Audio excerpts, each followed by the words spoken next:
guys, and welcome back to my channel. Today I'm going to be explaining how to write a pen pal letter. Now, firstly, I just want to draw your attention to my adorable baby Totoro. I usually show my big Totoro in all my videos, and now I've added to the collection, and all I need is a little white one, and I've got the whole family. So I thought that was so cute on my bed, so I just wanted to point that out before we get started. So I really wanted to make this video around this time of the year because I know a lot of you will either be on like uni breaks or you'll be finishing up school around this time. So a lot of you are going to have a lot of free time, and I think the perfect time to write a letter is when you do have some spare time for yourself and you're not stressing about other things. It's really nice when you're writing a letter just to sit down, grab a cup of tea, have an afternoon to yourself, and just do a bit of creative writing. And that's essentially what it is. It is creative, and you want to get into it because if you don't, then that's when you do write just an average letter and you may not get a long-lasting pen pal friend. So let's jump right into the video and let's get started. So the first three things that I try to avoid when writing a letter is first, I try not to put a lot of information about myself at the start, just because essentially when you want to write to pen pals, you want them to discover you. So you want there to be a back and forth exchange, and you want them to slowly figure out who you are through each letter so that they reply and want to get to know you a bit more. So when someone does chuck all the information about themselves in the first letter and it's like 7 pages long, it's a bit overwhelming, and sometimes you don't feel like you want to write back because sometimes you don't want to put that much effort into the letter to begin with, just because it is a whole lot of information and you feel like you kind of already discovered the person. And that leads me on point number 2, which is kind of get to know who your pen pal is and how many pages they like to write. I know that when I write to you guys, sometimes I'm just writing a thank you letter back and I do just write 1 page. But if you guys indicate that you want me to be your pen pal, then I try to go for about 2 to 3 pages. Just because that gives me enough information to like tell a good story or put enough information in there for you to get to know me, and enough pages for me to start writing questions back to you. And my last point is always remember to write a question so that the other person has some things to answer when they receive your letter. So now I just want to go on to talking about what my basic kind of template is when I write a letter. So I first like to start off with a introduction if it's my very first letter, or if I've already received a letter, I like to start off by answering the questions that you've asked me. So an introduction to a first letter may be like a simple story.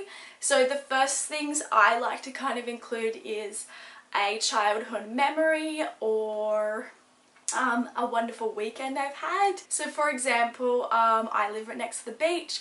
I go down to the beach often on weekends. I usually like to stop off at the bakery for breakfast with my partner. My partner usually grabs a coffee and then we might walk home and watch the movies, and that might be a lovely weekend. And that just shows someone that A, I live next to the beach, I have a partner, and you might just say some of the favourite movies that you've enjoyed, and that's kind of just like a overview of your life. So little stories just give a little brief overview of who you are, what you like doing, without listing things. If you start off just by listing a whole bunch of things, you can understand kind of who the person is, but you might not get to know their personality, if that makes sense. So yeah, starting off with a story or answering someone's questions in a story-like format is a great way to start the letter. So the next thing you might put in your letter is you might write future goals or things that you might like to do in the future, or you might like to suggest things to the other person that you think they would like, or then after you write like a little brief story, you might like to list a few things. So you might write like my favourite movies and put your top 10 movies or something. You might like to write your top 10 favourite songs at the moment. So you can do maybe like a little favourite sections, just as you would see someone do like a little favourites video on YouTube. You can put your favourites for the month, favourites for the week, favourites for the year. So that's another little great thing you can add to your letter for them to get to know you a bit more. So lastly, once I've either told a story, answered someone's questions, or wrote a list of my favourites, then I like to add some really creative questions. And questions to avoid would be closed questions, and these are questions that you'd give one answer to. So asking things like what's your favourite colour, what's your age, or do you have pets? These are questions where you'd go 22, blue and no. And you don't really want to ask these because it doesn't like bring out a story, or it doesn't bring out more than just a one answer. It kind of just closes off the letter. You want someone to really think about it, engage, and write back a little paragraph to each question. So questions that I often put down is, if money wasn't an issue, what would be your ideal weekend? If you were deserted on an island, what would you bring? So these are kind of like what if questions. So if you could be a fictional character, who would you be? And then I always put why on the end because I always like to find out why they would be that fictional character, or if you can live in a fictional world.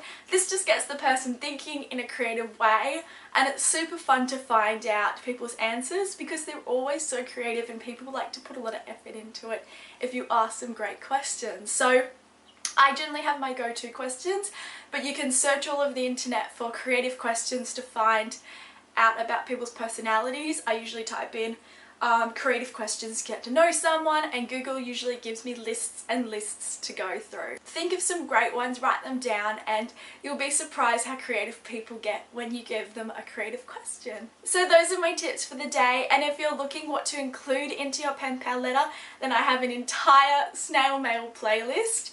If you haven't already subscribed, you should check out my playlist and subscribe to my channel because I've got a ton of ideas on there, lots of themed ideas as well. And I encourage you to write your first pen pal letter if you haven't already done so, and make it creative, or start writing back to your pen pals in a creative way. If you have any other creative ideas that you'd like to add to your pen pal letters, let me know in the comments below. I'd love to read them and include them into my letters. Thank you so much for watching, and I'll actually see you in about 2 days because I've got a whole bunch of Christmas videos that I'm going to be uploading soon, and I'm leaving for my mum's on Tuesday, so I'm going to have a really awesome flying home for Christmas vlog for you. Bye!